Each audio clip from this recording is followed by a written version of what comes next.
So do you actually think that your home service business can make you a millionaire? I'm not talking about $1 million in revenue. I'm actually talking, do you think your business can create enough free cash flow to not just grow that business, but also use the profits to build an asset, to start building your personal net worth? And so I want to answer that question today. And I'm going to walk you through in the coming minutes an actual framework and training that I personally created. Because as you know, my story, I've been in home services for 16 years and I used the profits from those various businesses, painting business, washing business, Christmas light business, to put into other assets that eventually led to me becoming a millionaire. And I want to just show you behind the scenes. I think you're going to get a lot of inspiration from this episode. And also, if I can help you think bigger on this channel, on this podcast, then that's a big win for me. So go ahead and advance the video, advance the recording, and tune into this framework I'm going to walk you through. And I hope that you find some inspiration on it today. All right, everyone, what's happening? Dave Mormon here, home service business coach. And if you don't know who we are, we help home service business owners that want to accelerate the growth of their trades business. And so we work with a lot of companies coming to us below $1 million, and they want to build a team and they want to get their marketing, their sales, their hiring dialed in, ultimately to get more freedom from their business.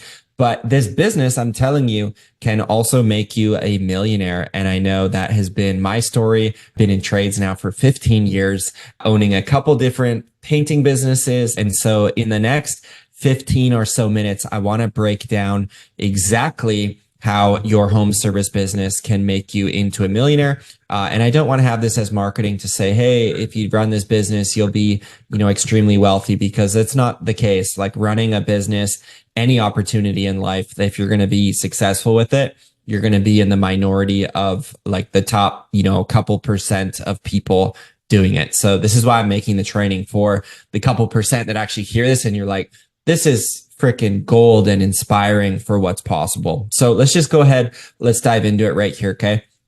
So a couple different steps here. Okay.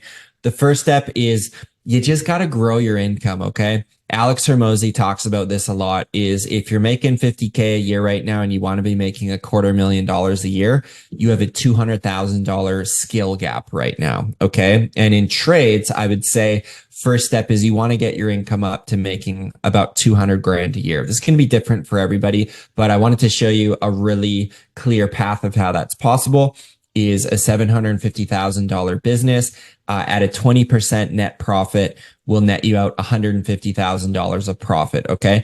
Now you definitely could make more than 20% net. And I've seen you can make definitely less. But 20% is kind of a great number to shoot for, because addition to that, we've cut in here 10% to an owner's salary. And anyone that I coach, whatever their top line revenue goal is, whatever their costs are, we want to have about 30% of the pie that is due to the owner by way of like salary or profit or however you set it up. And so that's exactly the case in this example. Is 225K is due to the business owner on this example. So, they're going to be able to pull out their 75 per year, but they're also going to be able to invest some money back into the business. And I'll talk about this here in step number 2.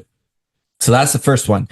Grow your income, get it up, making over 200K, grow it, because that's going to give you options with this business. Okay. Step 2, we paid our bills with the 75K. Maybe your family needs more. Maybe you can live on less, but with cost of living, like this kind of probably like a bare bones you want to be hitting. But also business owners get a lot of fringe benefits, right? Cell phone, internet, writing off rent, writing off a vehicle. Like there's a number of things you can get with your accountant for, where your salary might not need to be as big as you possibly think, because there's some fringe benefits that you can get from your business. So talk to an expert on that. Step 2, though, is going to be this $150,000. Like, what do we do with that? And this is a question that we commonly get. And this is kind of some general coaching that I like to give, is you can look to invest half of the profits to go back into the growth of the business. So maybe you need to get another truck. Maybe you've got, 2 trucks and they both need to get wrapped. Maybe you need to get, a couple new paint sprayers or a whole new, host of ladders for your trucks, whatever it is, right?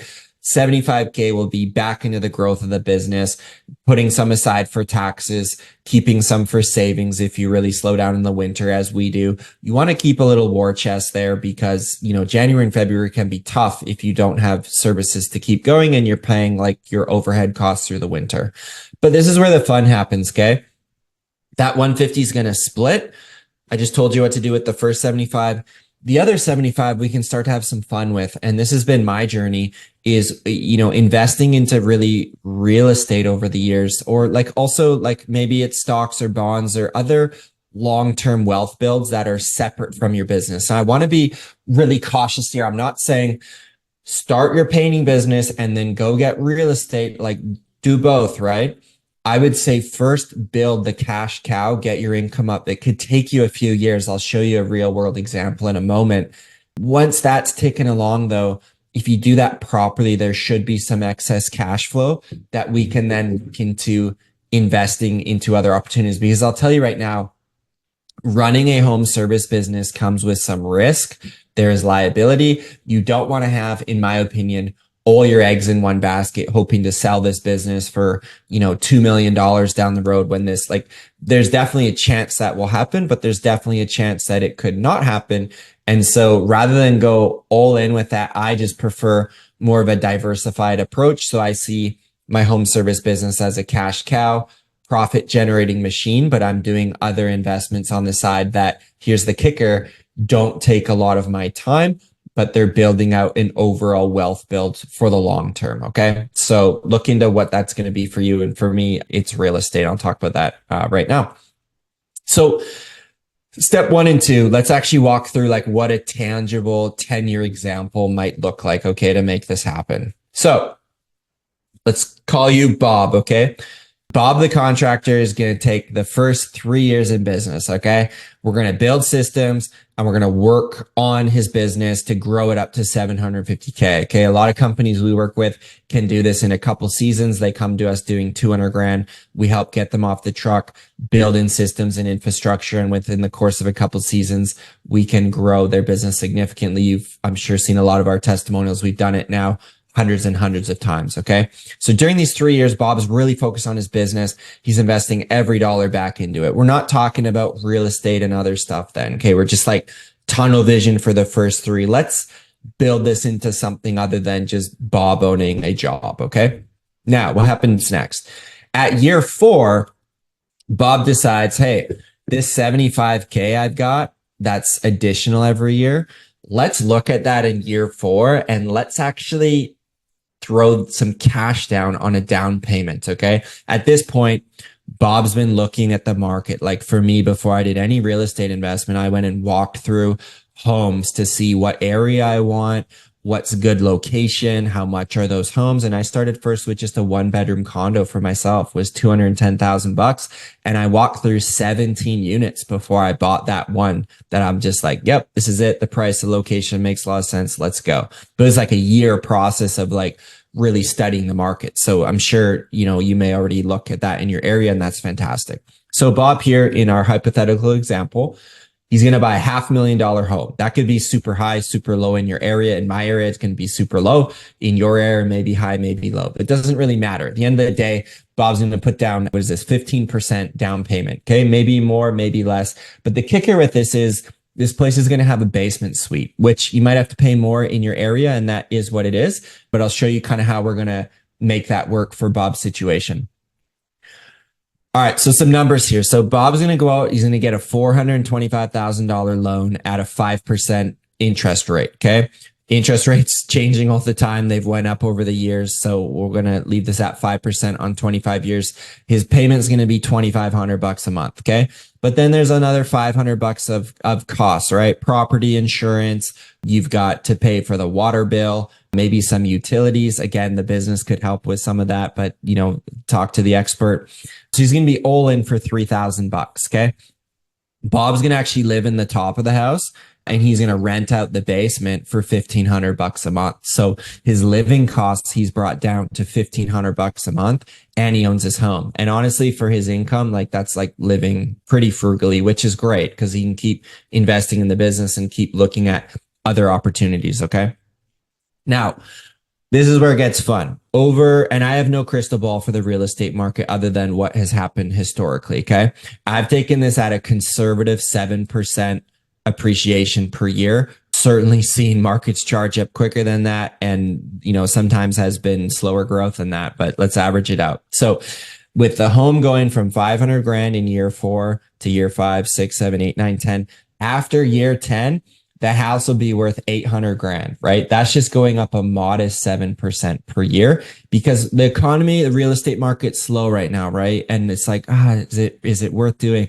I'm telling you, over a 10-year period, it will be worth it. Over a 20-year period, it for sure will be worth it. And so you got to ask, am I staying in the game with this service business for a decade? If so, figure out a long-term wealth build to marry your cash cow home service business with. And when you put the two together under an umbrella that you own, that's where it becomes like very exciting. So the numbers here at year 10, house will be worth 800K and remaining on the mortgage ballpark is about 375 grand.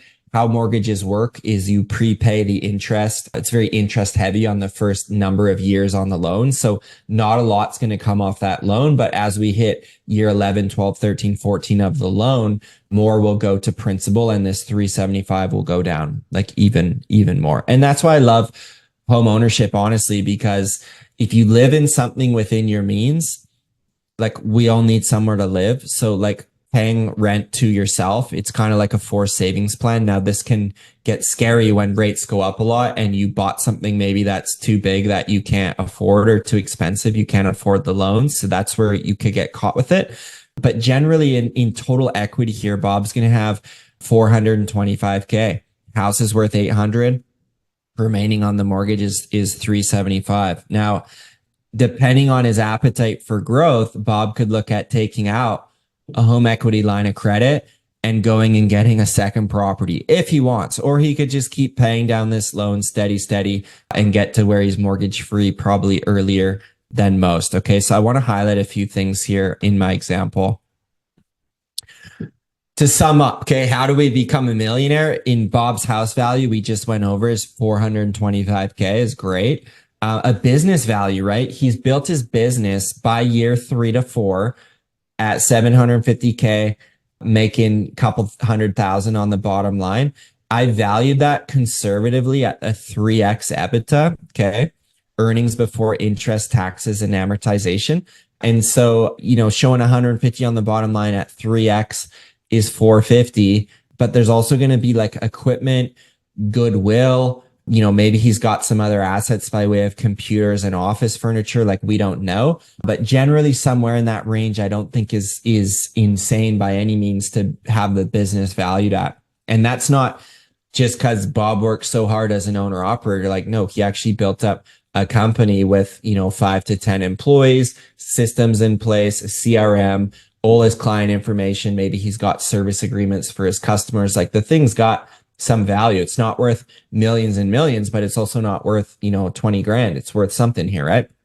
And then he's got savings, plus vehicles, maybe other personal investments. We haven't even mentioned, but like saving for retirement is a great idea to put some aside every month. He's done a little bit of that on his own. He's got 150K there. So when we add it all up, his net worth is $1 million.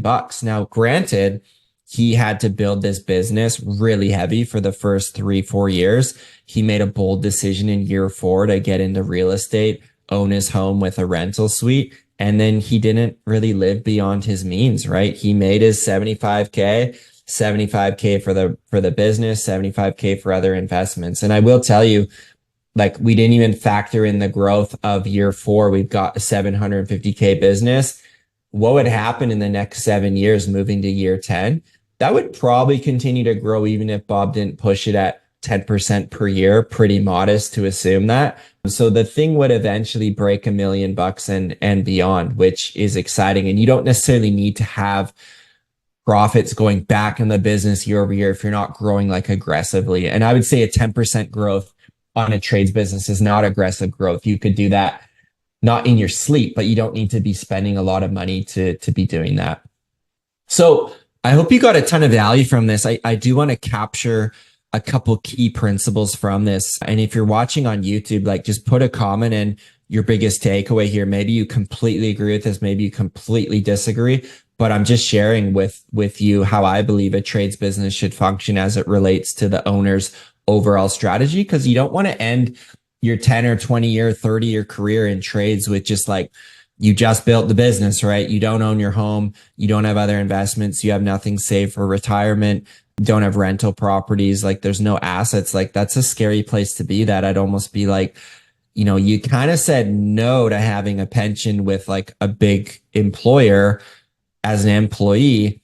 If you're betting on yourself, well, you should have more to show for it than just a salary that you're making every single year. So just like think really cautiously about that, because I think it's easy to delay stuff and say, oh, when this happens, I'll start investing for retirement or I'll own my own home. Like, don't wait for a big break. If a big break happens, great, but like try build on more sustainable principles. And so I want to leave you with 4 really key principles. Okay. Number 1 is first build up your personal income.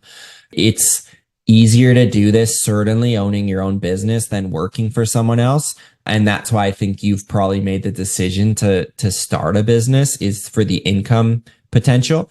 And I would say grow that as much as you can, because you can get that up to making a couple $100,000, and then you're going to start to hire some great people and build some systems in your business, so that like nothing really happens until that kind of need is kind of met. It's like Maslow's hierarchy of needs. We want to make sure that your needs are provided for financially.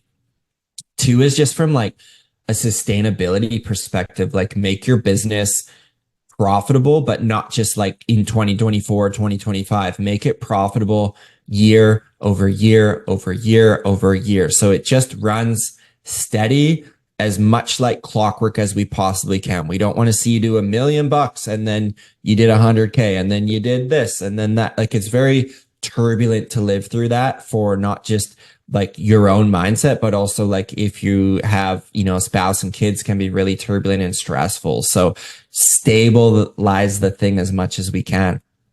3, look to build wealth in other areas of your life other than just your business. Okay. Your trades business is one income stream. And again, I'm not saying start up and go do crypto and buy a rental and do this and do like, take the next 36 months and just build this trades business. But again, around year 3, 4, you should pop your head up and look to do some stuff. Like for me, it was after 4 years of my painting business that I had $42,000 saved up, went and bought that condo.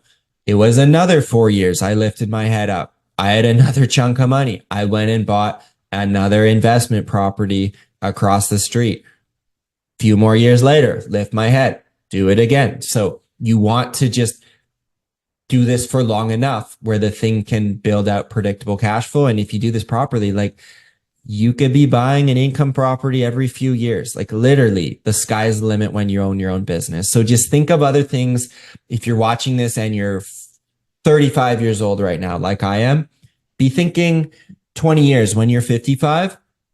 Because I don't think you'll ever like retire if you're an entrepreneur like me.